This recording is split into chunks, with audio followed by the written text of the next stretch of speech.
대체 캐스퍼 밴은 왜 이렇게 많이 팔리는 거야? Let's go. I wake up to a little bit of drool on my pillow, feel like it's gonna be a bad day. Yeah, I'm tired of shit and the coffee ain't hit yet. Damn, ain't that great. 안녕하세요. 글로벌 모터즈 황효주입니다. 리포터 6 기자가 속보를 전해왔습니다. 요즘 밴이 뜬다는 소식입니다. 무슨 밴이냐? 갑자기 뭔 뚱딴지 같은 소리냐? 라고 하시겠는데 젊은 MZ세대들 사이에서 실용성이 높은 승용 밴 차량을 사는 경우가 많아졌다고 합니다. 진짜? 길거리에서 별로 못 봤는데? PD님 국산 밴 보셨어요? 일단 카니발 같은 미니밴이 있고요. 솔라티 같은 정통 상용 밴도 있어요. 근데 밴 종류가 뭐가 있죠? 승용 밴이라고 하면 저도 잘 모르겠는데요. 작은 미니버스를 말하는 걸까요? 아님 뭐지? 그럼 용도 변경한 밴 모델을 이야기하는 거네요.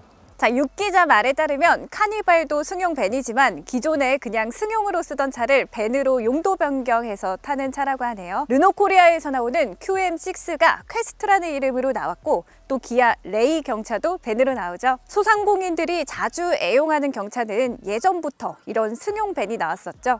본 것 같아요. 저도 뒷좌석이 없고 화물을 실을 수 있도록 했는데 마티즈나 모닝에서도 자주 봤죠.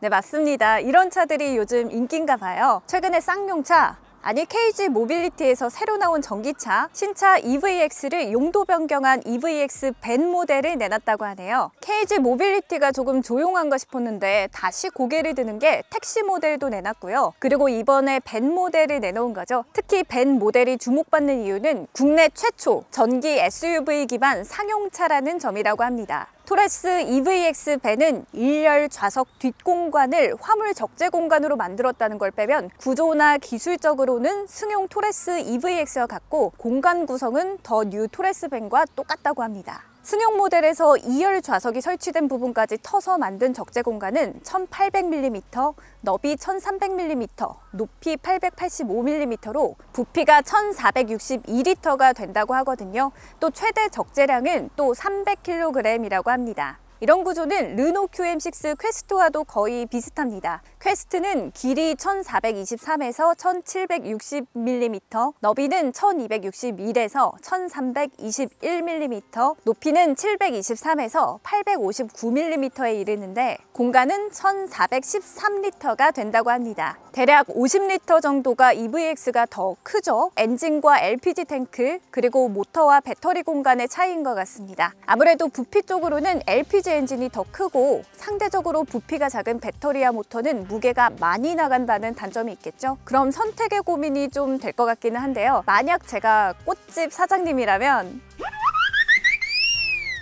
왜 웃으시죠? 저랑 잘 어울리지 않나요? 자, 어쨌든 작은 꽃집 사장님이라면 이 EVX에 혹할 수도 있을 것 같습니다. 초기 비용은 좀 많이 나온다고 해도 뭐랄까 오래 하겠다는 생각으로 유지비가 적게 드는 기름값 안 드는 전기차로 갈 것 같아요.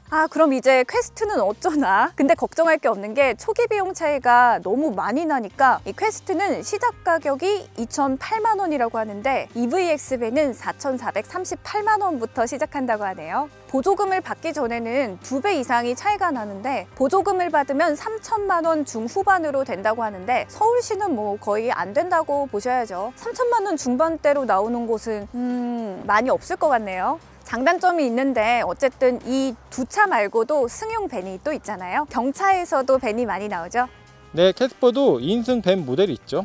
요즘 트렌드가 이런 밴 모델로 캠핑을 즐기는 경우가 많다고 하는데 맞나요? 그렇다고 하더라고요. 활용도도 대단하다고 하던데 출고 때부터 진짜 매력적인 모습을 갖추고 나온다고 합니다. 레이는 요즘 캠핑카로 제작되는 경우도 있고 캐스퍼는 앞좌석 운전석까지 완전히 접혀서 평탄화가 된다고 하더라고요. 게다가 레이는 심지어 1인승 밴으로도 나온다고 하던데 1인승이면 좀 그렇긴 하죠. 우편 배달할 때나 좋을 것 같기도 하고 어쨌거나 짐 싣는 용도로는 무척 좋을 것 같습니다.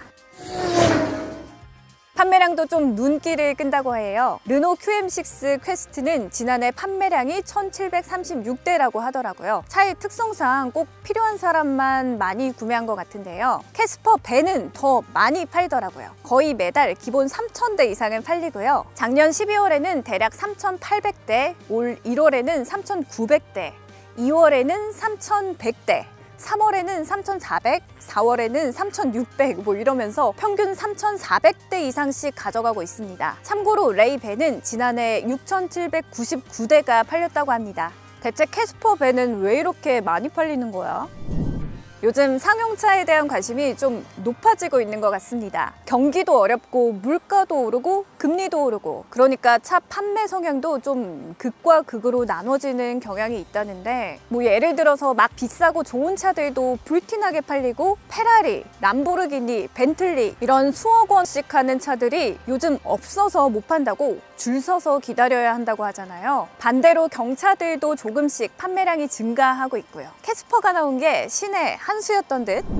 아무튼 경차는 밴으로 사용하는 게 좋긴 좋은가 봐요. 캐스퍼 경차 판매량은 정말 놀랄 노짜네요. KG 모빌리티의 최초 전기차 밴 모델도 기대가 되는 부분입니다. 경차보다도 더 유류비 등을 절감할 수 있으니까요. 그리고 최근에는 현대차에서 나온 스타리아도 여러 가지 모양으로 변형하는 것 같던데 그 뭐냐? ST1 택배 화물에 최적으로 만든 차. 그리고 냉동 탑차로도 활용도가 꽤 높다고 요즘 유튜브에서 인기더라고요. 시승기도 막 나오고 ST1도 전기 화물차라고 하더라고요. 가격 대비 상당한 매력이 있고 또 가장 중요한 것은 좀 더 안전하게 운행할 수 있다고 하더라고요. 보통 1톤 트럭이라고 하면 앞이 뭉툭하게 생겼는데 이게 캡 포워드 방식이라고 엔진이 운전석 옆에 있고 앞에서 충돌하면 위험성이 너무 크다고 하더라고요. ST1은 일단 앞이 툭 튀어나와서 정면 충돌해서 조금은 탑승객을 보호할 수 있다고 하네요. ST1과 KG 모빌리티의 EVX 밴과 비교를 해보면 좀 다른 게 현대차는 PVV 목적 기반 자동차라는 형식으로 처음부터 개발한다고 하니까요. 그리고 전기 화물차라는 게 왠지 유지비 절감이 되니까 찻값도 그렇고 비싸다는 생각이 들지 않고